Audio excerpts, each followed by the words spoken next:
Welcome once again.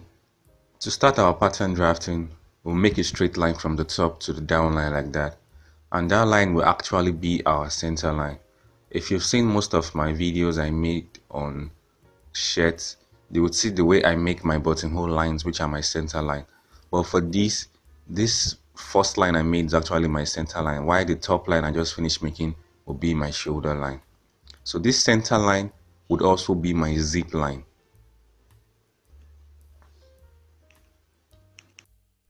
The neck begins from the center line, so I'll take my neck measurement from the center line, which is 4.5 inches downwards and 2 1/4 inches on the top, then curl from the top to meet that point on the center line.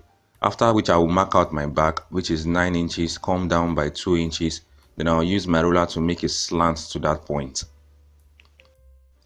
Next, I'll be marking my chest line. From the top, I'll take 10 inches and I'll take that on different positions. And after taking that, I'll join all points with a straight line, and that will be my chest line. From that same top, I'll take 17.5 inches, mark that on different points, and I will also be joining with a ruler, and that will be my tummy line. After which, I will take 30 inches from the top. So from the top, I'll mark out 30 inches on different positions as well. And that will be my top length. Mind you, the length of the top is actually 29.5 because ½ inch will be used for the top when I'm joining the front to the back piece. I'll take 9.5 inches on the slant line. Then I'll take the perpendicular measurement of the back, which is 9 1/4, transfer it to the chest. Then I'll join both points with a straight line.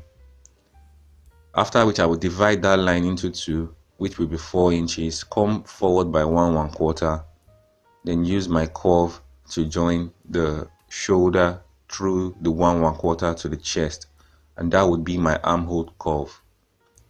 I'll take the chest measurement, which is 40 divided by 4. Also take the tummy measurement, which is 38 divided by 4. Then I'll take the hip, which is 40 divided by 4. I'll join all points with a straight line, and that will give me my side line. The total sewing allowance to be used is 2 inches, which is ½ inch when you divide it by 4. So I'll take ½ inch on the side from the hip through the tummy up until the chest, and that will be my sewing allowance. So the next line I'll be creating, which is parallel to the side line, would be my sewing allowance. Then I'll also be taking an additional ½ inch for ease, because your bumper jacket is not actually your fitted shirt. So that ½ inch too would be an excess of 2 when I'm done with the shirt making, and that will be my ease allowance. That will be what will make the bumper jacket we are making to be free on my body. So I'll be joining my lining from the front, and at the same time I'll be fixing my zip when I'm joining my lining. So I take ½ inch from the neck to the downline. You can use 1 inch if you want your joining allowance to be as big as 1 inch, but whenever I'm joining two things together, I prefer to join with the measurement of ½ inch. After adding all the excesses on the side, I'll go straight to how the downline will be. The downline will contain my jogger band, and the jogger band is as high as 2.5 inches. So I will mark 2.5 inches on the downline. So after marking 2.5 inches on the downline, that is from the end of the downline upwards, I'll make a broken line. But I'll be joining by ½ inch with my front piece to the 2.5 inches. So I'll also mark ½ inch downwards. Then I'll be joining with a straight line as well, and that will be from where I will start my cutting.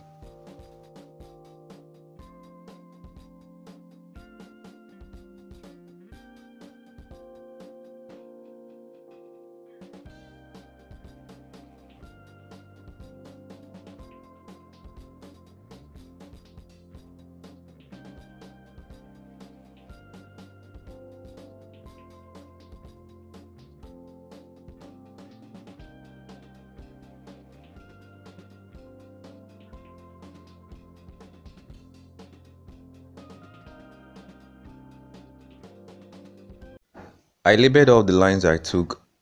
So the first one is the neckline, then the shoulder line, and the armhole line, the chest line, the tummy line, the hip line. Then for the side, that's the center line. The first line is the center line. Then the other line is the lining allowance. And then the side line. After ½ inch, the sewing allowance line. After another ½ inch, the ease allowance line.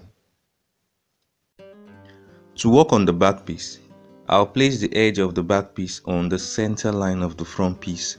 The back piece will not start from the same position with that of the front piece. It will go a little bit inwards, and that will be the center. Cut off the shoulder slant, the back piece to be exactly the same with that of the front piece. Then I will go down by 3/4 inch on the neckline, and that will be the curve of the neck of the back piece, and I will make a curve to the tip of that of the front piece. Next thing I will do would be to take the midpoint of the armhole curve, which is 4 inches. And then I will go further by 3/4 inch and mark that point. Then I'll make a new curve from the tip through that point down to the chest line, and that would mean the armhole curve of the back piece is wider than that of the front piece. After which I will go straight to the cutting process, and I will start from the neckline of the back piece all through the shoulder line, then through the new curve of the armhole, then the side of the back piece. After which I will go to the cutting of the down line.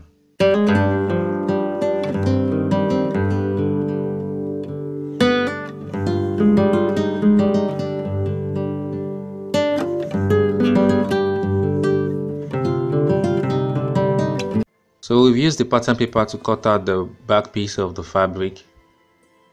We will not be adding any interface to the back piece. I'll just chalk it out and keep it for use. I also used the pattern paper to cut out the lining of the back piece, and I added interface to all the edges of the lining because I'll be joining every edge, and that center part you see me adding interface was also joined.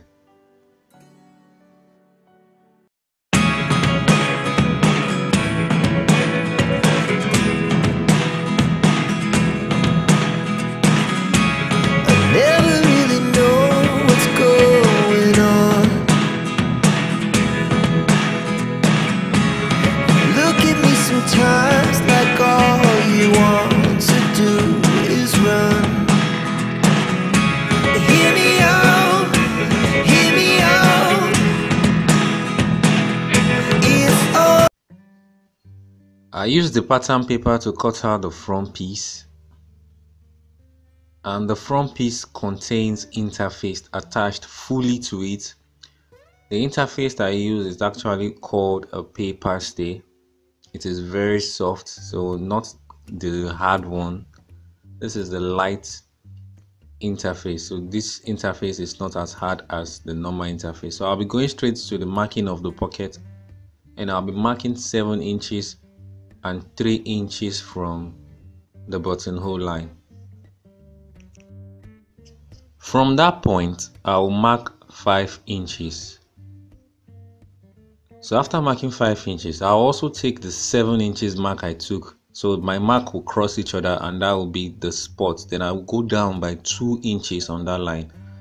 So on the slants now, I'll mark 5.5 inches.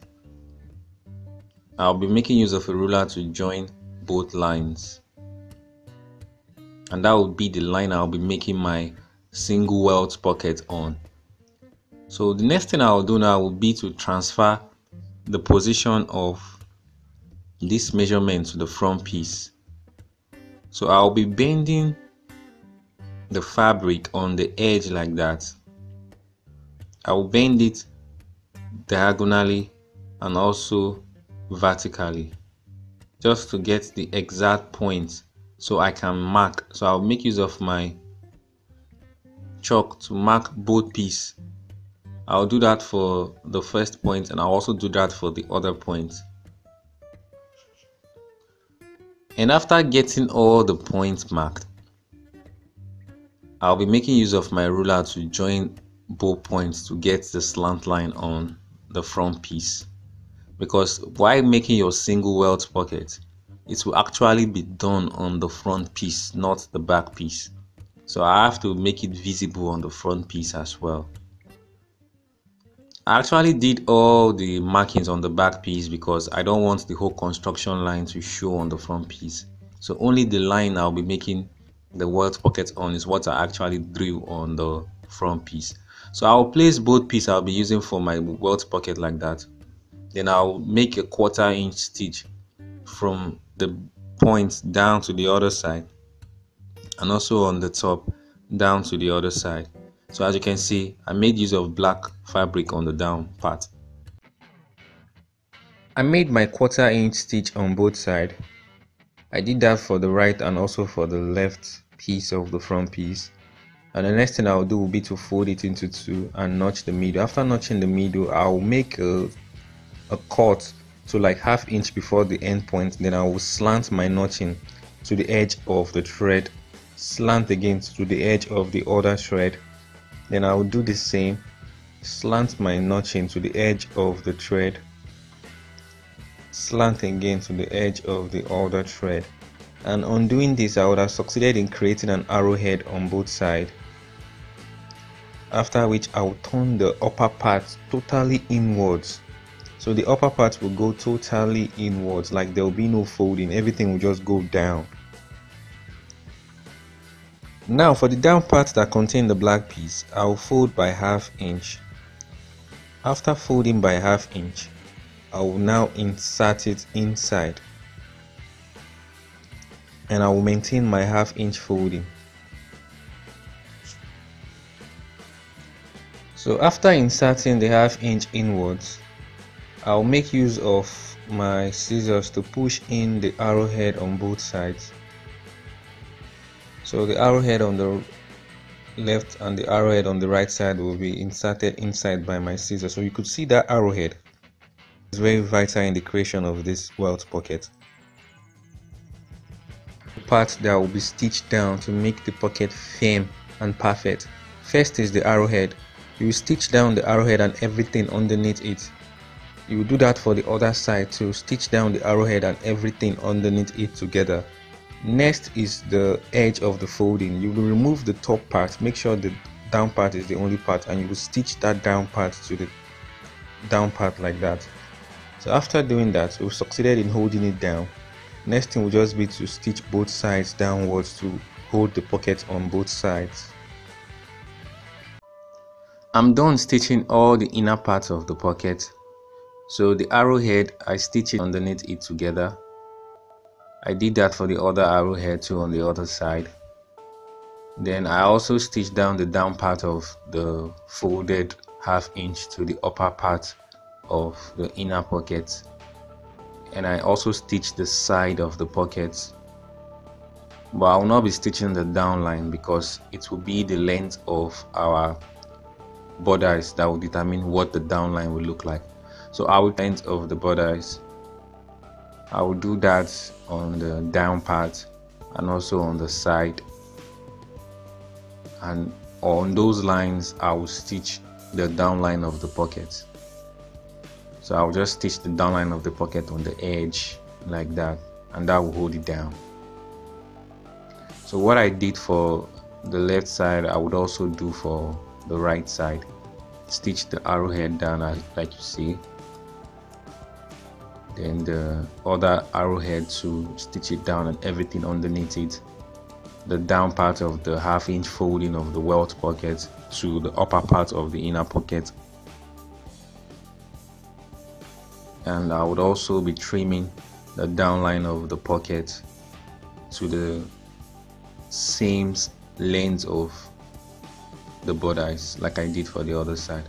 So on doing that, I've succeeded in creating my pocket, and I'll just stitch the downline to the borders like that, and that will just hold it down permanently. And all the stitching on the downline would be on the edge. So I'll make use of my pressing iron to press my welt to make it look smooth. so you could see the placing of my hands inside the pocket. So I'm done with the front piece. If I stitch the downline of the pocket to the bodice, I'm done with the preparation of the front piece. The next thing I will do will be to just attach the front to the back.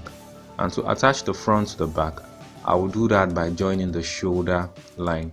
If you follow the way I've been going about it, I've been trying to follow it step by step.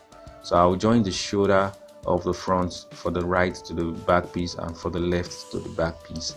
And on doing that, you just don't join on the front, you turn both to the back, front piece, front side facing front side.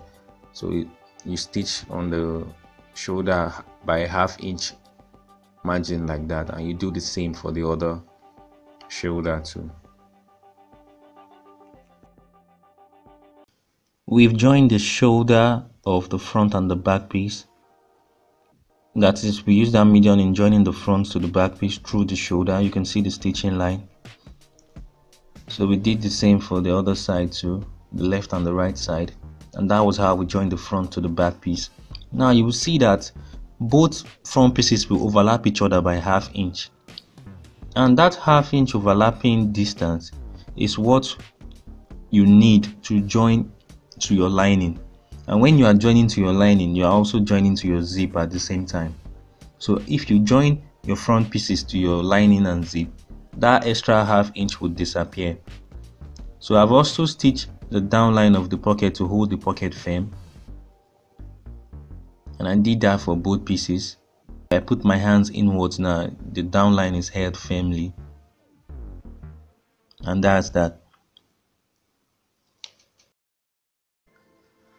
To start the cutting of the sleeve, let me introduce you to the wristband. The wristband is also a jogger band, so I folded it into two and sewed the side. After sewing the side, you will bring it out like that, and you will get a folding of 2 pieces of the jogger band like that, and it is very elastic. The height of the wristband is 2.5 inches, and that would be very important when we are cutting our sleeve. So we'll start the cutting of the sleeve, and I'll be doing that by drawing a straight line, a straight vertical line, and also a straight horizontal line. After which we'll create another parallel line of 9.5 inches to the horizontal line.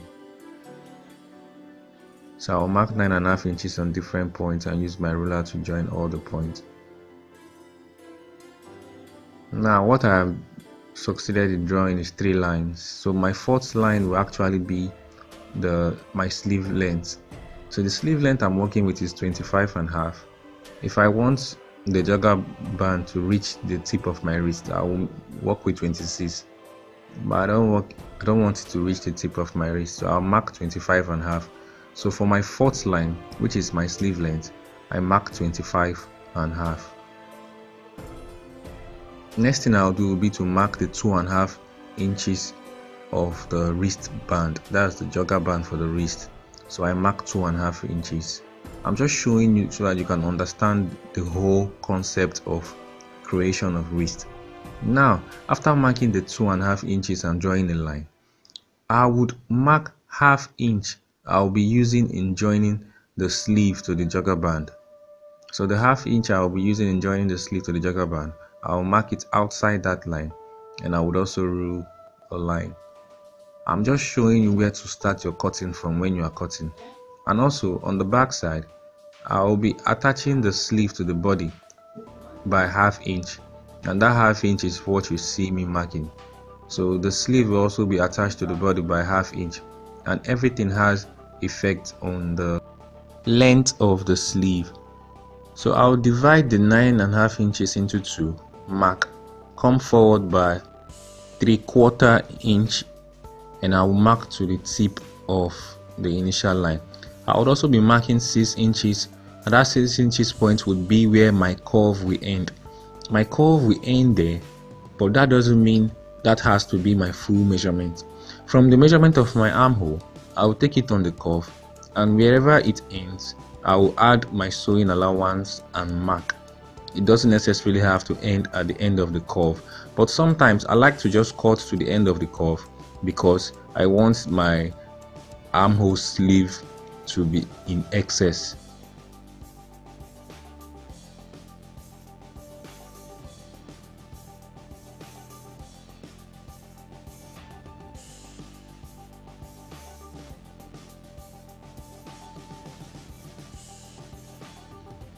For my round which is also my elbow measurement, I will take 8 inches, mark that point, come down by 7 inches, which is 14, then add half inch for my sewing allowance. So I will draw that point upward so it becomes visible. Then I will go straight to my wristband. My wrist, I'll be marking 5 inches, that is for 10, and also half inches for sewing allowance. And from that 7.5 inches point, I'll be making a broken curve to the 5.5 inches wrist position. Now what is remaining is my armhole to my elbow point. I will just decide to cut the whole thing because I always like my armhole to be in excess. That is the armhole of the sleeve, because it gives me room to reduce however I like. What is more dangerous is when your armhole of your sleeve is lesser than the armhole of your body. That is totally dangerous. So for this, I'll just leave it like this and make my cut.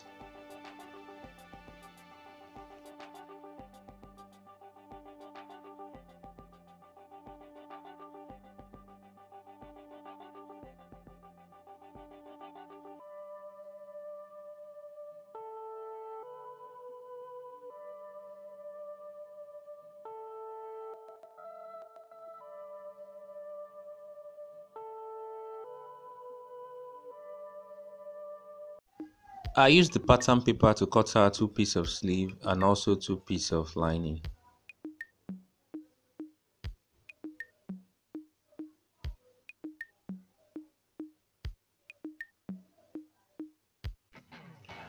After cutting out our sleeve, we would attach it to the body. And everything we are doing, we are also doing for the lining except the pocket. So we'll join the front and the back piece of the lining, attach the sleeve of the lining as well. So if you can see, the back part of the armhole is bigger than the front piece, so as that of the lining. I reduced it by 1/4 inch. So the front part of the armhole of the sleeve is lesser than that of the back piece, and I'll be joining that to the right side because that is the only place that sleeve can work for. And I'll also be joining the part I reduced on the other side to the other side, and that's that.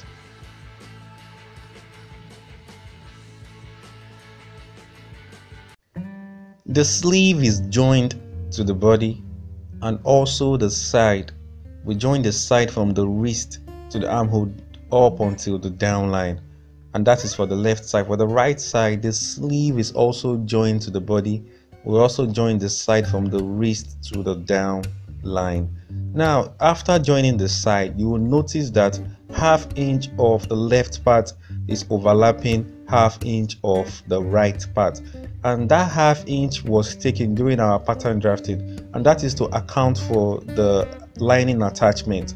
So when you attach your lining, you attach it by that half inch margin. As you are attaching your lining, you are also fixing your zip. So when you fix your zip, that overlapping distance of half inch will eventually disappear and everything will be perfect.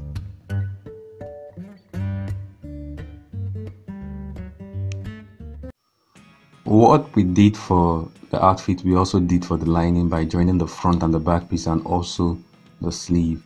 So I'll turn the lining into the wrong face and I'll insert the left sleeve of the lining inside the left sleeve of the outfit and the right sleeve of the lining inside the right sleeve of the outfit. What I'm just trying to do is to show you how the lining and the outfit blends together. So that's the way you place both together from the wrong face. After this will be the schematic process, because everything we are doing now will be step by step. So for this bomber jacket, I'll be starting from the downline and I'll be joining the jogger band on the downline, and I'll be showing you how. For our downline, these are all the jogger bands we need. That's for the downline, for the wristband, and also for the collar. So those two identical ones are for the wristband. So if you check the measurement, it is 21.5 inches. If you have enough, yours even longer than that, because the longer your jogger band, you can see how much it can elast. So the elasticity level of the jogger band is very high. But like I was saying, the longer your jogger band, the smaller the fabric and measurement now would be. So the fabric and measurement now is 5.5 inches. All of them would be 2.5 inches when folded. So they are all of the same size. That's when they are open, they are all 5 inches. So what I will be doing will be joining both on the side. I'll be joining the fabric to the jogger band on the side for the left side, and I'll also be doing that for the right side, after which we'll go straight to the fixing of this band to the downline of the front piece.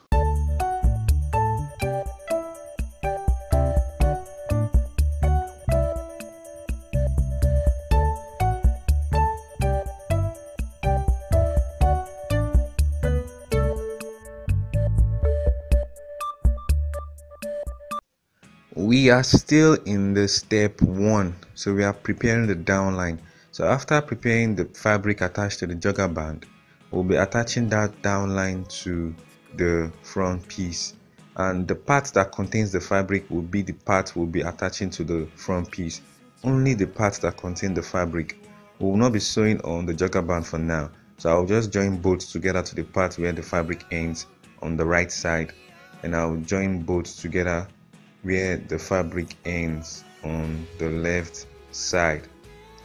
And this is because this will actually be the first time I'll be joining the fabric to the lining, and this is the process.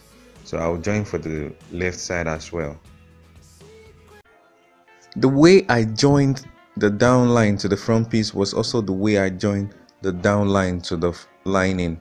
So I joined only the fabric parts to the front piece and also to the lining.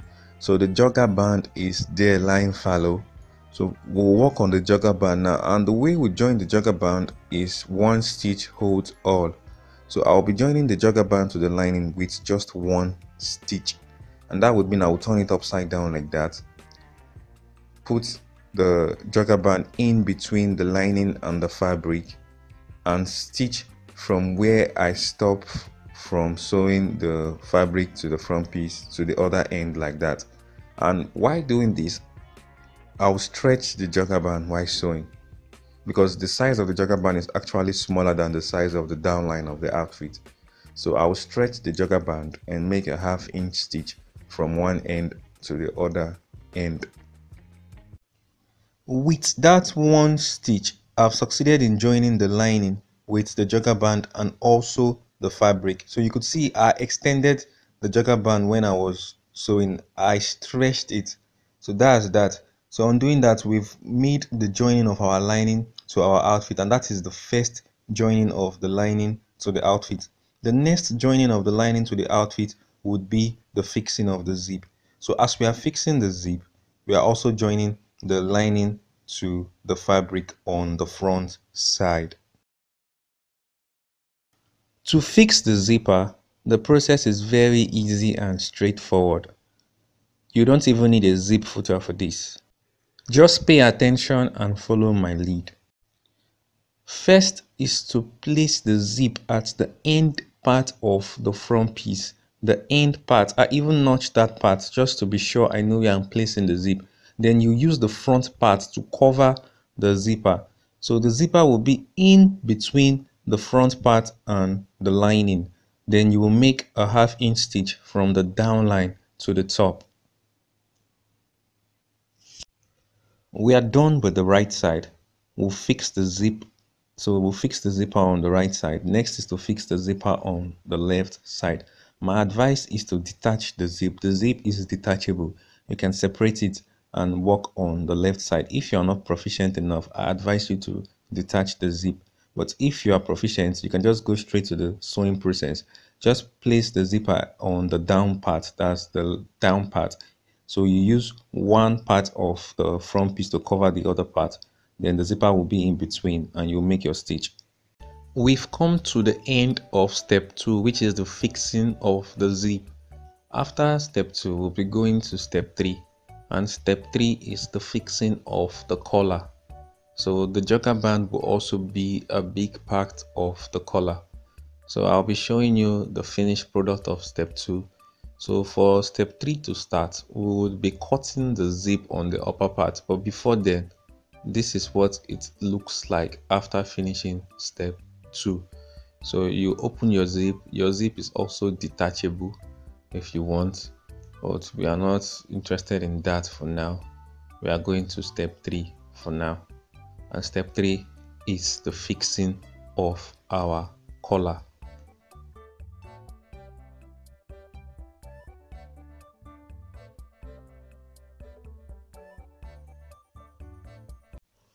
Before we go to the collar, I will sew the downline on the edge of the joining for the left and also for the right side. To fix our collar, which is also a jogger band, we will do two things before any other thing. The first thing is to cut the zip at the edge of the neck. The zip is no longer than the neck, so I cut it at the edge of the neck. The next thing is to fold the neckline into two and make a notch at the center of the neck. The center of the neckline is actually the back piece, so I'll be taking a notch at the back piece like that. That would be the point where the collar would start from. The jogger band collar we are fixing will start from the back piece because that is the center point. So while closing the zip, you would see clearly I closed only to the midpoint, because if I take it up, the zip might actually loosen.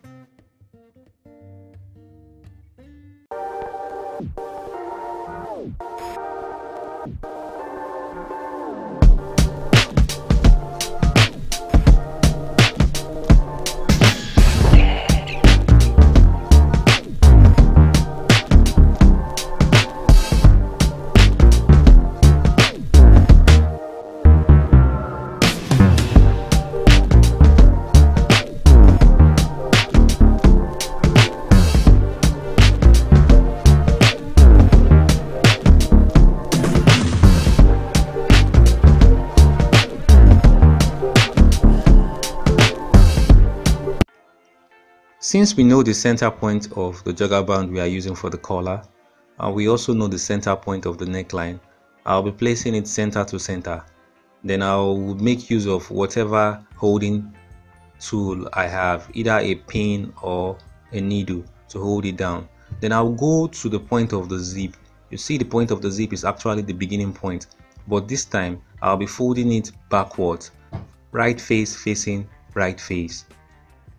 Mind you, the jogger band will be in between those right faces. Then I'll make a stitch from the edge like that all through, from the beginning of one zip point to the end of the other zip point, and at the end I would have succeeded in holding the jogger band down.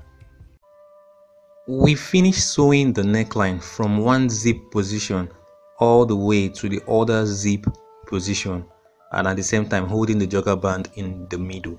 The only way to bring everything out now is through the sleeve. Every other part is closed except the sleeve.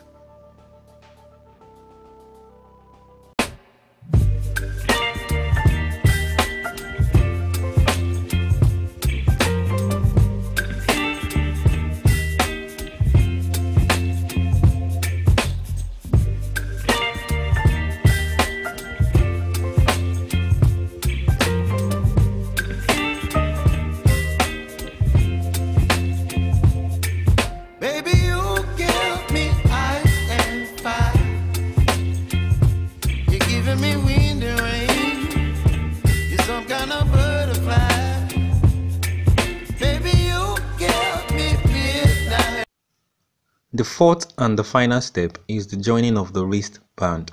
The wristband is also a jogger band. So what you just do is you stitch both the lining and the fabric at the edge before fixing it to the wristband. I'll be showing you how to sew the wristband, which is also a jogger band. So you pass it through the front part like that. After passing it through the front part, you sew from the down part of the wrist with the down part of the band. It's as easy as that. Just make a round stitch, but mind you, make sure you've already stitched your lining to your fabric before joining to the jogger band. So the positions are not displaced, then you make a round stitch all through, and that's just that. After the round stitch of the wrist, we are totally done with the finished work. Next is just to bring it out and show you the finished work. You can stretch yours and use your whipping machine to cover that stitching line.